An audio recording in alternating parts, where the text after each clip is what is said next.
Assalamualaikum warahmatullahi wabarakatuh. Halo everyone, kembali lagi bersama saya Nurul Hamida dalam podcast seputar olahraga.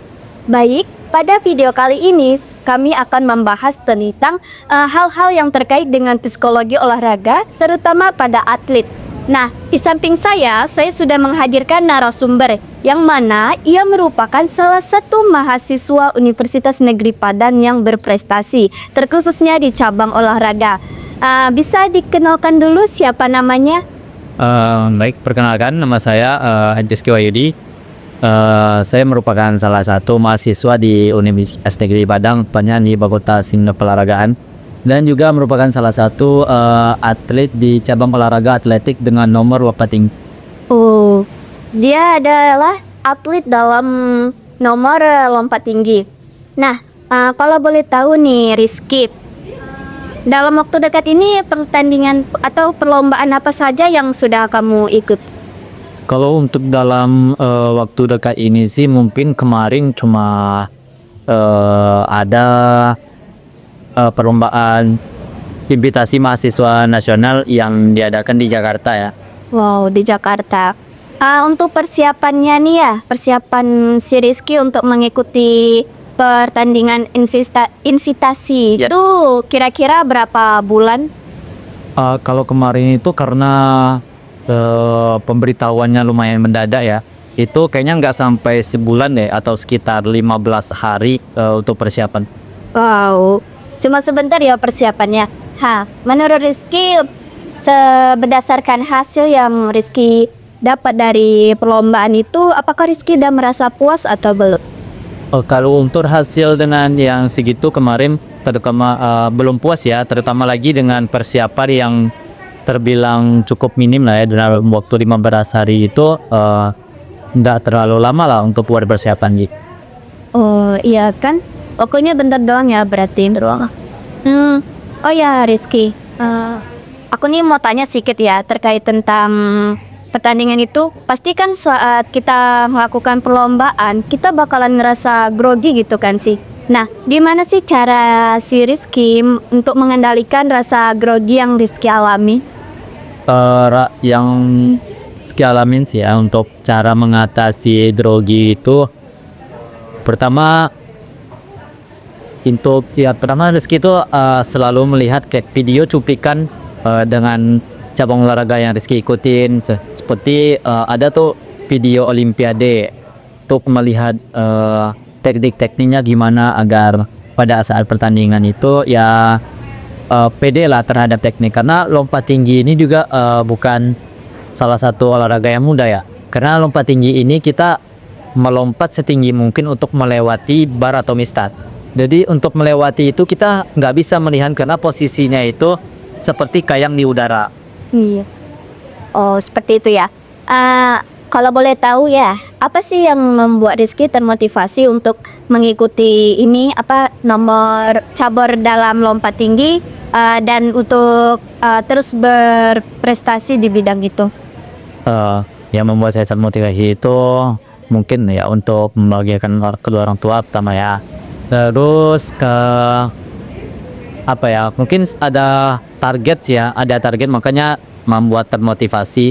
Target yang ingin saya kejar itu ya pastinya istilahnya itu ada dengar PON lah ya, atau Pekan Olahraga Nasional. Saya ingin mengikuti itu karena merupakan salah satu pekan olahraga paling bergensi di Indonesia ini. Karena mungkin kalau untuk termotivasinya mungkin itu aja sih. Nah, selama latihan ini Rizky melakukan latihannya itu secara individual atau ada kayak pelatih yang melatih si Rizky dalam latihan ini? Untuk pelatihan sih ada pelatih ya untuk yang melatih Rizky ya, karena kalau untuk individu mungkin sulit ya, karena untuk latihan sendiri itu mungkin pasti diselingi rasa bosan. Nah, kalau dengan adanya pelatih sih mungkin kita lebih termotivasi, dan juga pelatihannya mungkin lebih terarah ya, mungkin kita tahu prosedurnya sama program latihannya seperti apa yang harus kita lakukan. Pertama, enggak langsung asal latihan aja, itu sebenarnya nggak bisa sih, karena dengan ada pelatihnya pun kita bisa, program latihan kan bisa ditentuin oleh dia, Terus mengatur pola tidur. Pola tidur itu kan juga sangat penting dok, karena kalau atlet asal sembarang aja ya begadang-begadang atau gimana, itu nggak baik buat pokoknya. Oh ya kan. Apalagi anak muda zaman sekarang tuh suka banget ya yang namanya begadang. Itu kan anak muda zaman sekarang kalau mau berprestasi, terkhususnya di bidang olahraga ya kalau bisa dikurangin tuh yang namanya bergadang tuh kalau emang nggak ada perlunya. Terkait tentang perasaan si Rizky sebelum bertanding, ketika saat bertanding dan sesudah bertanding tuh gimana sih rasanya? Yang Rizky rasakan pas saat sebelum bertanding itu sangat grogi banget sih, apalagi itu kan pada saat lomba, itu kita sejam atau sejam setengah itu harus sudah di lapangan untuk pemanasan, untuk segala macam lah, untuk dengar kata pelatih, arahan dari pelatih. Itu sangat grogi sih, rasanya itu pingin bolak-balik kamar mandi aja ya karena baliknya ya heboh. Terus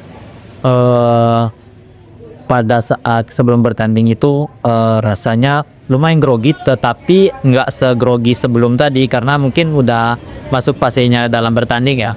Jadi untuk pada saat bertanding itu lebih ke ya udah yakinin diri aja. Makanya saya setiap sebelum bertanding itu pasti pada saat bertanding itu selalu menetapkan itu yang namanya self talk atau berbicara kepada diri sendiri bahwa pokoknya saya harus bisa dengan melompat ketinggian segini. Kalau orang lain bisa, kenapa saya tidak, ya kan?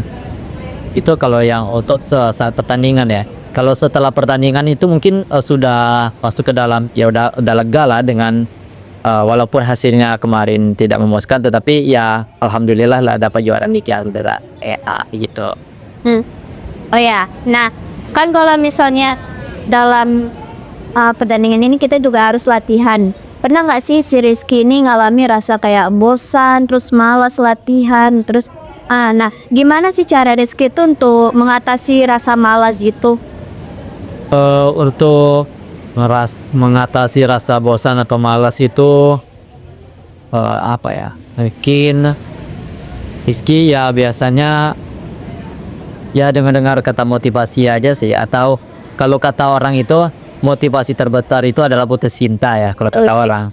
Tapi ya putus cinta sih sebenarnya enggak, tapi ya membuat motivasi itu mungkin ya karena faktor dorongan dari keluarga ya, dukungan dari keluarga. Terus ya mungkin juga ada dukungan dari seseorang juga kan ya. Siapa tuh? Boleh dong supil. Itu sih. Oh oke. Ini terakhir ya mungkin. Ada nggak sih tips dan trik dari Rizky untuk kepada anak-anak muda sekarang supaya dia dapatkan bisa mencapai tujuannya gitu? Kalau menurut saya tips dan triknya yaitu intinya jangan pantang menyerah aja, selalu semangat, terus dengerin kata orang tua, terus ya minta juga dukungan dari orang tua dan rajin latihan. Jangan pernah bosan, walaupun rasanya latihan itu bosan atau capek ya semangat aja, jalanin aja, karena pada saat perlombaan kalau kita udah dapat juara bangganya luar biasa. Iya sih, saya pun berharap suatu saat bakalan memenangkan perlombaan ya, walaupun nggak tahu ya itu dalam bidang apa. Baik, sekian mungkin ya wawancara saya sama atlet teman saya ini juga Rizky. Terima kasih atas waktunya. Ya, sama-sama. Sampai jumpa di lain waktu dan bye bye. See you.